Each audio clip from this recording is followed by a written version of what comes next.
Hello and welcome to the CX Files podcast. I'm your host, Mark Hillary. This week I'm speaking with Tamar Ravelli, who's an international recruitment consultant at Talingual. Talingual is a recruitment company based in Belfast, Northern Ireland, focused on helping contact centres to find staff, particularly multilingual centres who need people that are prepared to relocate for their job. Tamar's organisation published research recently suggesting that the place that young Germans most want to live and work is England. Given the uncertainty over Brexit at the moment, I thought this sounded a bit strange, so I called her to ask about the research. Okay, so let's go straight to the interview.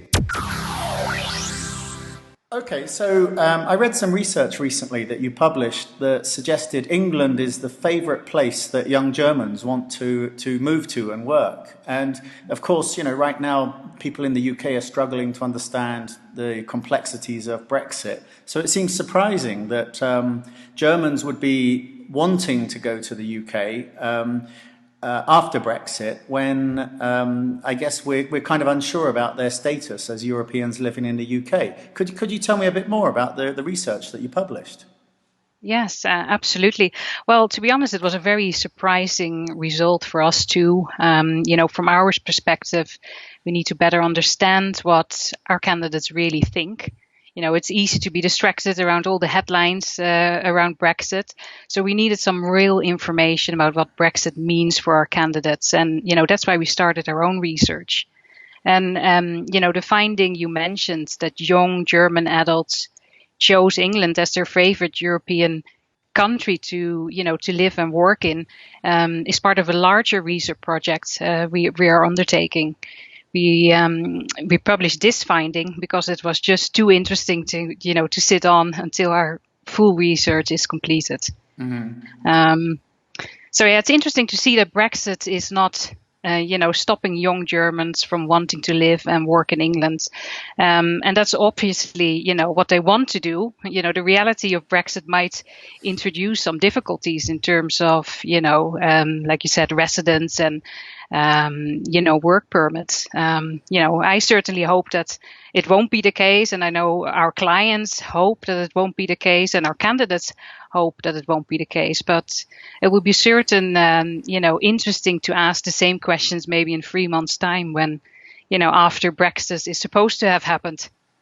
Yeah, I mean, we're supposed to find out at the end of March. Of course, given that we're about 50 days away and there's still no agreement, I guess we could assume that date might well get shifted into the future anyway.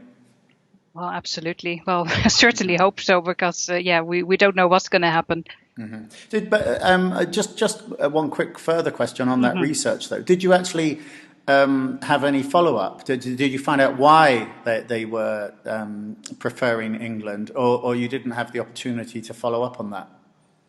Haven't had the opportunity really to follow up on it, but my experience in the fields, it's one of the things is really, the language, in the UK is, of course, English, a language that most, young European citizens do speak, beside their own native language.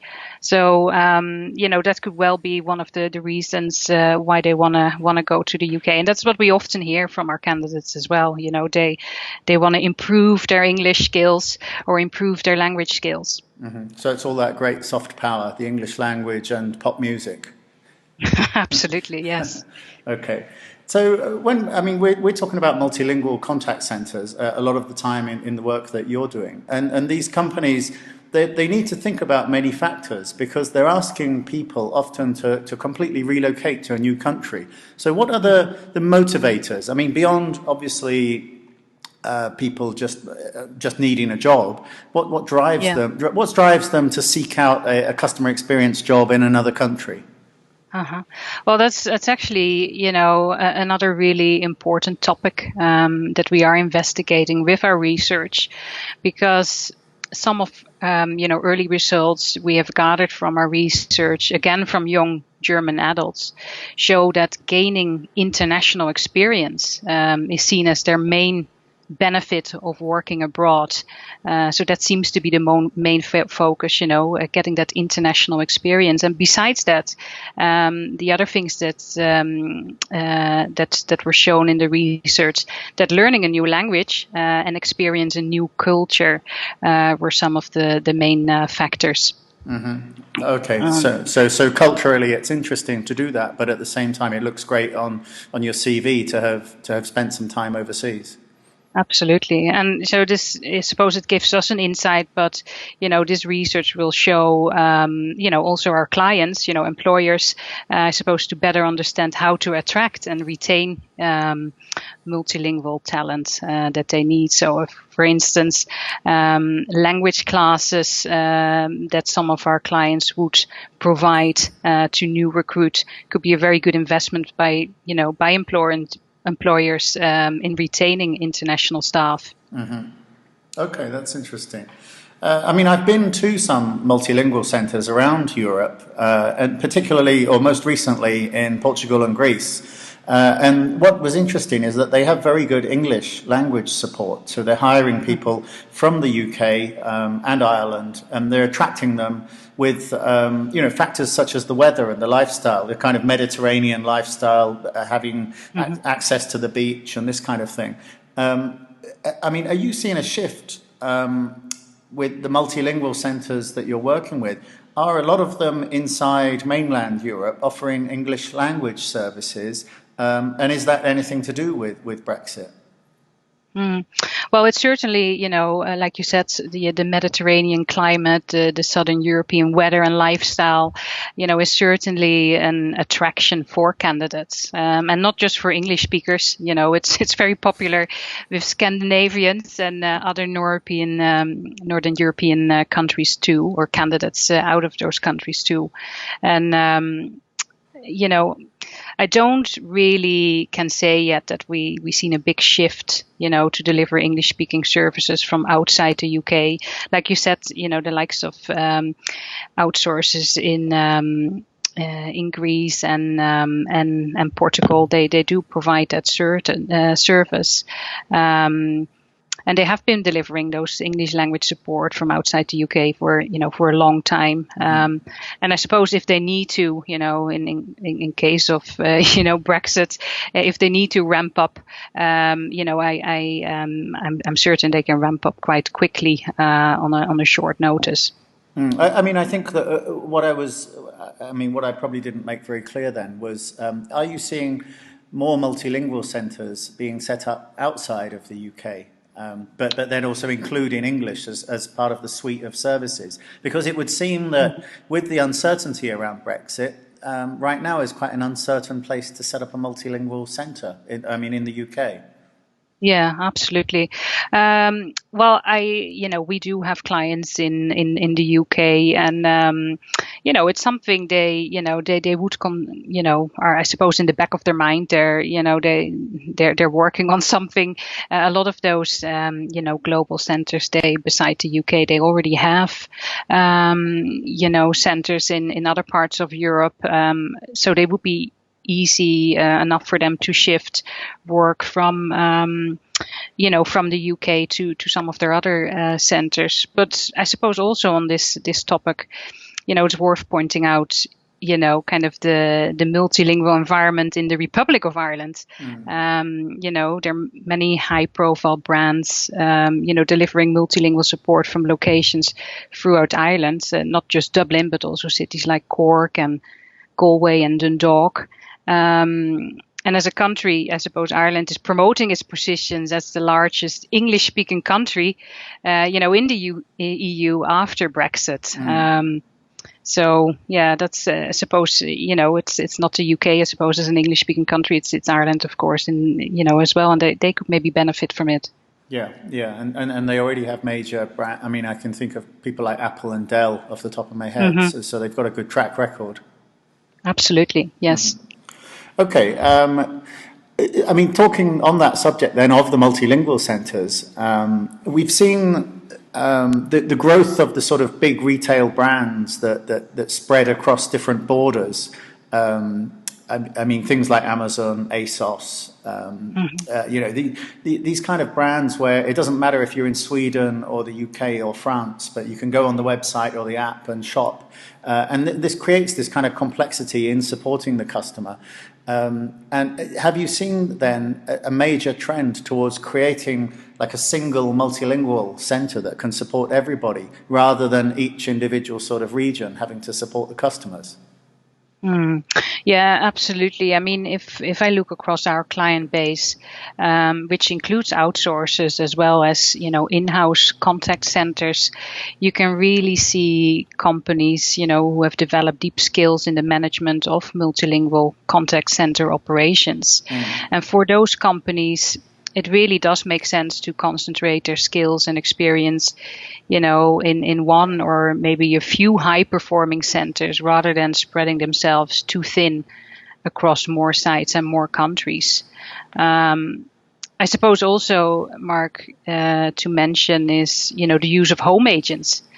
Because home agents are still, a small proportion of the workforce, but it's those clients with deep skills and expertise who can use home agents as, one part of a successful multilingual operation.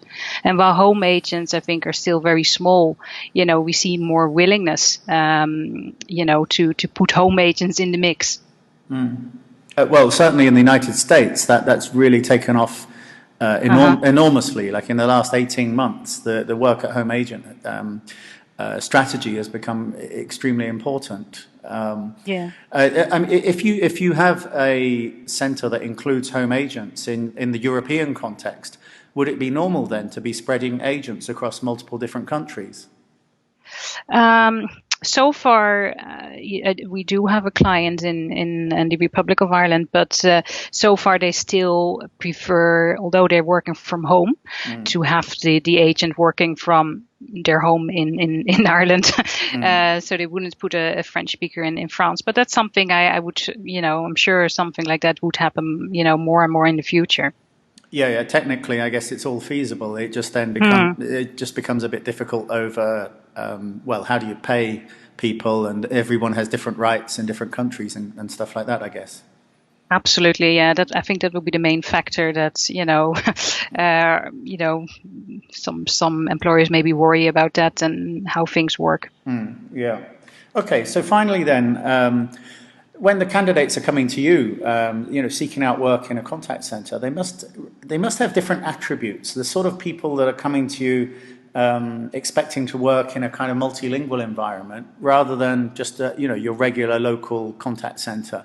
I mean, what are the sort of attributes that you're looking for in the people that especially those who are prepared to relocate or prepared to work using multiple languages?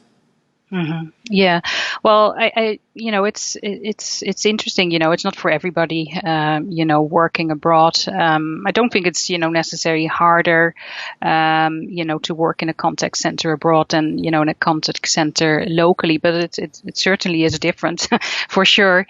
I do think it's sometimes actually easier starting in a new multilingual environment with other multilingual colleagues who are all experience the same situation, a new country, new culture. And there's often, a real sense of support among those, team members as everybody is going through the similar experience. And there can be, feeling of, I suppose, shared adventure among those. But what we're looking for, as a multilingual recruitment agency, we're looking really for enthusiasm and motivation. That's really important. Once we, get beyond, I suppose, the specifications for a role like previous experience or technical qualification, real, genuine enthusiasm and motivation is what will make a candidate stand out, which is really important for our clients.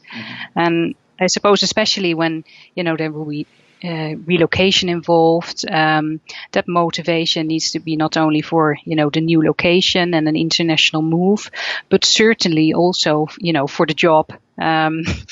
It's in that sense, it's very important for us to set realistic expectations with our candidates as to what it means to live and work abroad. I suppose our straightforward explanation of life abroad can sometimes come as a shock to candidates when they realize, they won't have all the home comforts they might be used to. They really need to realize it's a job and a daily life in a nice location, not just a nice location you might choose, to go for your holidays. But I suppose that said, most candidates interested in working abroad are coming to us with a sense of, adventure, a sense of starting a new chapter in their lives. And that is the kind of, enthusiastic attitude that our most successful candidates all share. They know they are going into something different. They embrace that, and they will make the most of the opportunities that it brings, I suppose. So, yeah, working in a multilingual environment is not necessarily for everybody, but it can certainly be a very rewarding choice for the right candidate.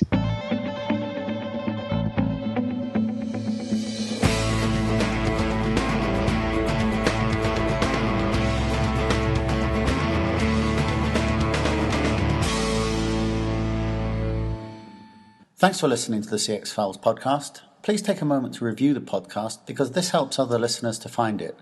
And if you have any suggestions, then get in touch with me on Twitter or LinkedIn. I am @Mark Hillary with 2 L's, or just search Google for Mark Hillary.